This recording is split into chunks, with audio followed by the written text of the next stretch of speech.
दोस्तों नमस्कार। दोस्तों, आम लोगों के लिए पैसा से पैसा कमाने का सबसे आसान और फायदेमंद जरिया है पब्लिक प्रोविडेंट फंड यानी पीपीएफ, एसएसवाई यानी सुकन्या समृद्धि योजना और एनएससी यानी नेशनल सेविंग सर्टिफिकेट जैसी छोटी बचत योजनाएं। छोटी बचत योजनाओं को ही पोस्ट ऑफिस बचत योजना कहते हैं।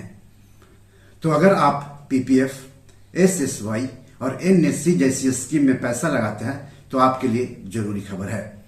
ये खबर क्या है, ये हम आपको इस एपिसोड में आगे विस्तार से बताएंगे। लेकिन सबसे पहले मैं आप सबसे गुजारिश करता हूं कि चैनल के लिए नए हैं तो तुरंत सब्सक्राइब कर लीजिए, वीडियो को ज्यादा से ज्यादा शेयर कीजिए ताकि ज्यादा से ज्यादा लोगों तक जानकारी पहुंचे। हो सकता है आपके एक शेयर से आपके किसी अपनों का ही फायदा हो जाए। तो चलिए आगे बढ़ते हैं। पीपीएफ, एसएसवाई और एनएससी समेत पोस्ट ऑफिस की 12 स्कीम है। तो सबसे पहले हम बात कर लेते हैं कि अगर आप सितंबर तक इन स्कीमों में पैसे लगाएंगे तो मैच्योरिटी तक आपको कितना ब्याज मिलेगा। आपको बता दूं कि हर 3 महीने पर सरकार इन स्कीमों के ब्याज की समीक्षा करती है और जरूरत पड़ने पर घटाती है, बढ़ाती है या फिर जस का तस रखती है। तो चलिए सितंबर तक 12 स्कीम पर सरकार क्या ब्याज दे रही है मैच्योरिटी तक, वो सबसे पहले जान लेते हैं। उसके बाद फिर हम विस्तार से खबर की ओर बढ़ेंगे। तो सिर्फ बचत जमा खाता खोल करके रखेंगे तो आपको हर साल 4% ब्याज मिलेगा। जिस तरह से बैंक में बचत जमा खाता खुलवाते हैं उसी तरह से आप पोस्ट ऑफिस में भी बचत जमा खाता खुलवा सकते हैं और उस पर हर साल आपको 4% ब्याज मिलेगा। 1 वर्षीय सावधि जमा पर 6.9% हर साल ब्याज मिलेगा। 2 वर्षीय सावधि जमा पर हर साल 7% ब्याज मिलेगा। 3 वर्षीय सावधि जमा पर आपको हर साल 7.1% ब्याज मिलेगा। सावधि जमा मतलब टर्म डिपॉजिट।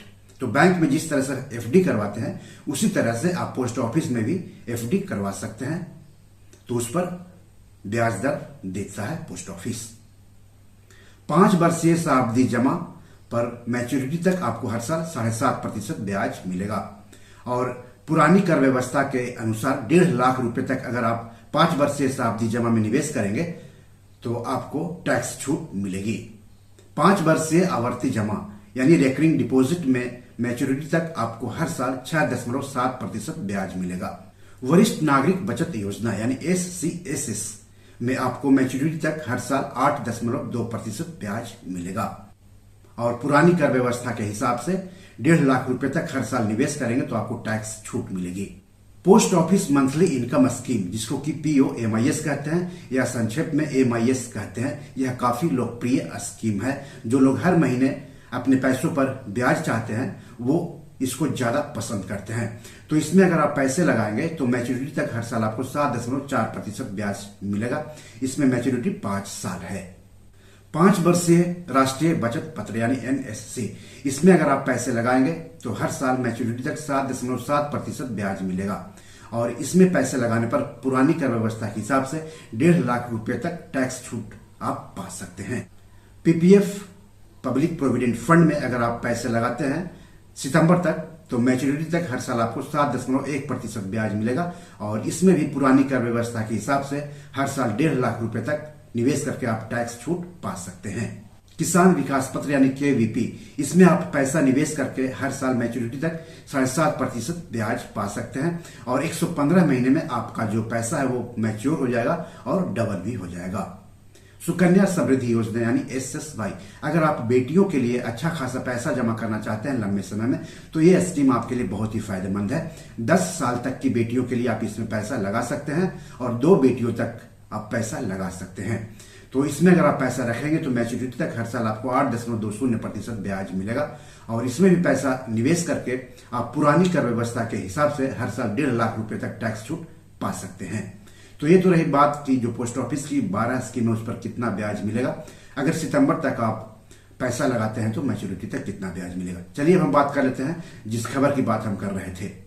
तो खबर यह है कि सरकार की नई आयकर व्यवस्था से सुकन्या समृद्धि योजना, PPF, NSC जैसी योजनाओं पर खराब असर दिख रहा है। निवेशकों का इन स्कीम्स से मोह भंग हो रहा है। आपको बता दूं कि सरकार अपने राजकोषीय घाटे को कम करने के लिए शेष नकदी की निकासी छोटी बचत योजनाओं के तहत जमा पैसे और बॉन्ड बाजार की उधारी का उपयोग करती है। एक आंकड़ा के मुताबिक करीब 70% करदाताओं का रुख नई आयकर व्यवस्था की ओर होने से सरकार की छोटी बचत योजनाओं के तहत संग्रह कम हो गया है। मतलब छोटी बचत योजनाओं में लोग अब कम पैसे लगा रहे हैं। आपको बता दूं कि नई आयकर व्यवस्था में पीपीएफ, सुकन्या समृद्धि योजना, एनएससी में निवेश करने पर टैक्स में छूट नहीं मिलती है, जैसा कि पुरानी आयकर व्यवस्था में मिलती है। पुरानी आयकर व्यवस्था में 80C के तहत पीपीएफ, सुकन्या समृद्धि योजना और एनएससी जैसी स्कीम में पैसा निवेश करके हर साल 1.5 लाख रुपए तक टैक्स आप बचा सकते हैं। सरकारी सूत्र के मुताबिक पिछले कुछ समय से पब्लिक प्रोविडेंट फंड यानी पीपीएफ जैसी प्रमुख छोटी बचत योजनाओं में जमा होने वाली रकम और ग्राहकों की संख्या में खासी गिरावट आई है। उन्होंने कहा है कि इसकी बड़ी वजह अधिकतर लोगों का नई कर व्यवस्था की ओर जाना है। उधर देश के केंद्रीय बैंक भारतीय रिजर्व बैंक यानी आरबीआई के पास उपलब्ध नए आंकड़ों के अनुसार अप्रैल 2023 से फरवरी 2024 के बीच पीपीएफ में जमा होने वाली रकम यानी प्राप्तियों में गिरावट आई है। अक्टूबर को छोड़कर 11 महीने के दौरान लगभग सभी महीनों की प्राप्तियों में गिरावट आई है। सबसे अधिक गिरावट अप्रैल 2023, सितंबर 2023 और जनवरी 2024 में दर्ज की गई है। अप्रैल 2023 में 58.52%, सितंबर 2023 में 45.06% और जनवरी 2024 में 42.06% गिरावट आई है पीपीएफ की जमा राशियों में। सूत्र ने कहा है कि सुकन्या समृद्धि खाता और राष्ट्रीय बचत पत्र यानी नेशनल सेविंग सर्टिफिकेट जैसी योजनाओं की प्राप्तियों में भी गिरावट के संकेत मिल रहे हैं। आपको बता दूं कि छोटी बचत योजनाओं के ग्राहकों की संख्या 40 करोड़ से अधिक है।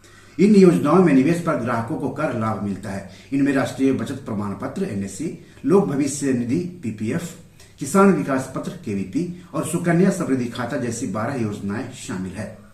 इनमें सुकन्या समृद्धि, पीपीएफ और एनएससी पर कर छूट भी मिलती है।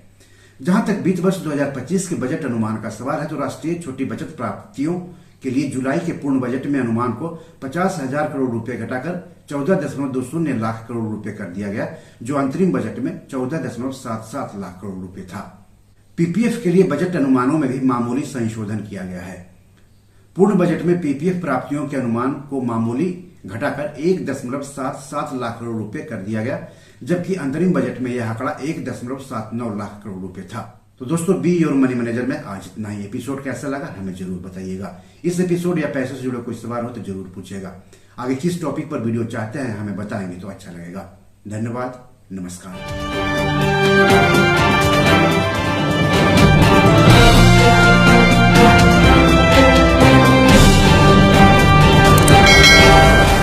दोस्तों, ये मेरी 7 किताब है जो कि amazon.com पर पब्लिश है। आप इसे डाउनलोड करके पढ़ सकते हैं। इन किताबों के लिंक्स इस वीडियो के डिस्क्रिप्शन में दिए हुए हैं। इन 7 किताबों में से 5 किताब मनी मैनेजमेंट पर है, यानी पैसा निवेश करके अधिक पैसा कैसे कमाएं पर आधारित है।